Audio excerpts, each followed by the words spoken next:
41. Story of the picture, Stealing the Rags, and reading of Jnaneshwari.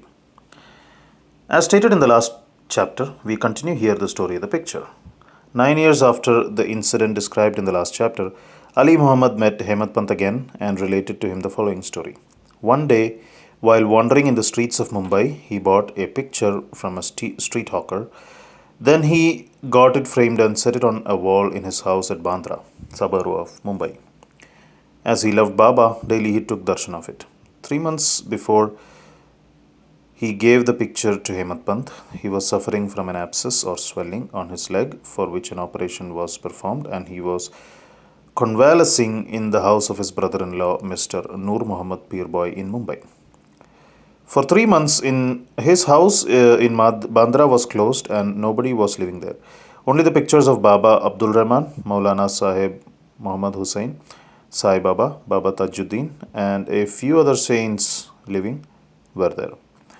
The wheel of time did not even spare these. He was lying sick and was suffering in Mumbai. Why should the pictures suffer there in Bandra? All the pictures met their end, but how Sai Baba's picture escaped it, nobody had been able to explain to me up till now. It shows the all pervasiveness, omnipresence of Sai and his inscrutable power. The story goes like this. He had a small picture of Saint Baba Abdul Rahman from Muhammad Hussain Tariyatopan many years ago. He gave it to his brother-in-law Noor Muhammad Peerboy, and it was lying on his table for 8 years. Once Peerboy took it to a photographer and got it enlarged to life size and distributed copies of the same amongst his relations and friends, including Ali Muhammad, who fixed it up in his Bandra house. Noor Muhammad was a disciple of Saint Abdul Rahman, and when he went to present the picture to his guru in an open darbar held by him, the guru got wild and ran to beat him and drove him out. He felt sorry and dejected. He also thought that he spent so much of money and incurred his guru's displeasure and wrath, as his guru Baba Abdul Rahman did not like image worship. He took the enlarged picture of Baba Rahman with him to Apollo Bandar, and after hiring a boat, took it and immersed it in the sea. He requested the friends and relations to return their copies, and after getting them, 6 in all, back, had them immersed in Bandra Sea. At this time, Ali Muhammad was in his brother-in-law's house. He was told by him that his suffering would come to an end if he would soon immerse the pictures of other saints also in the sea. On hearing this, Ali Muhammad sent Mehta, his manager, to his Bandra house and got all the pictures of the saints in the house to be thrown into the sea. When Ali Muhammad returned home after 2 months, he was surprised to find Sai Baba's picture on the wall as before. He did not understand how Mehta took away all the pictures except this. He immediately took it out and kept it in his cupboard, fearing that if his brother-in-law saw it, he would do away with it. While he was thinking how it should be disposed of and who would keep it with care, Sai Baba himself, as it were, suggested to him that he should see and consult Maulana Ism Mujawar and abide by his opinion. He met the Maulana and told him everything. After much consultation, they both decided that the picture should be presented to Anna Sahib Hemant Pant and that he would protect it well. Then they both went to Hemant Pant and presented him the picture in the nick of time. This story shows how Baba knew all past, present, and future, and how skillfully he pulled the wires and fulfilled desires of his devotees. The following story shows that Baba liked very much those who took real interest in spiritual matters, and that he removed all their difficulties and made them happy. Stealing the rags and reading of Jnaneshwari. Mr. B.V. Dev, who was Mamlatdar of Dahanu, Thana district, wished for a long time to read Jnaneshwari, the well-known Marathi commentary on the Bhagavad Gita by Jnaneshwar, along with other scriptures. He could read daily one chapter of the Bhagavad Gita, but when he took Jnaneshwari in hand, some difficulties cropped up and he was precluded from reading it. He took 3 months' leave, went to Shirdi, and thence to his home at Paud for rest. He could read other books there, but when he opened Jnaneshwari, some evil or stray thoughts came crowding up in his mind and stopped him in the effort. Try as much as he could, he was not able to read even a few lines of the book with ease.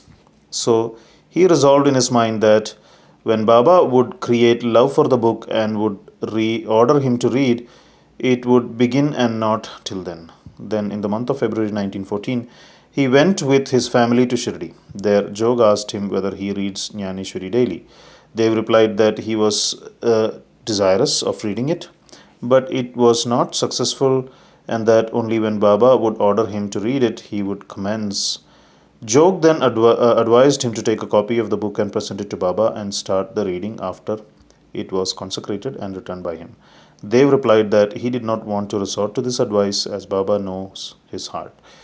Would he not know his desire and satisfy it by giving him a clear order to read? Dev then saw Baba and offered 1 rupee as dakshina. Baba asked for 20 rupees 20, which he gave. At night he met one Balakram and inquired from him as to how he secured Baba's devotion and grace. Balakram told him that he would communicate everything next day after Arati. When Dev went for darshan the next day, Baba asked for rupees 20, which he gave willingly. As the masjid was crowded, they went aside and sat in a corner. Baba asked him to come closer and sit with a calm mind, which Dev did. Then, after the noon arati was over and the men dispersed, Dev saw Balakram again and asked him his previous experiences, what Baba told him, and how he was taught meditation. While Balakram was going to reply, Baba sent one Chandru, a leper devotee, to call Dev to him. When Dev went to Baba, the latter asked him with whom and what he was talking. He said that he was with Balakram and heard from him his fame. Then Baba asked again rupees 25 as dakshina, which Dev gladly gave. Then Baba took him inside and sitting near the post charged him, saying, "You stole away my rags without my knowledge." Dev denied any knowledge of the rags, but Baba asked him to make a search. He searched but found none. Then Baba got angry and said, "There is nobody here. You are the only thief, grey haired and old. You came here for stealing." After this, Baba lost his temper, got terribly wild, gave all sorts of abuses and scoldings. Dev remained silent and apprehended that he might get a beating also. After about an hour or so, Baba asked him to go to the Wada. He returned to the Wada and told Jog and Balakram all that had happened. Then in the afternoon, Baba sent for all of them and said that his words might have pained the old man, but old man Dev.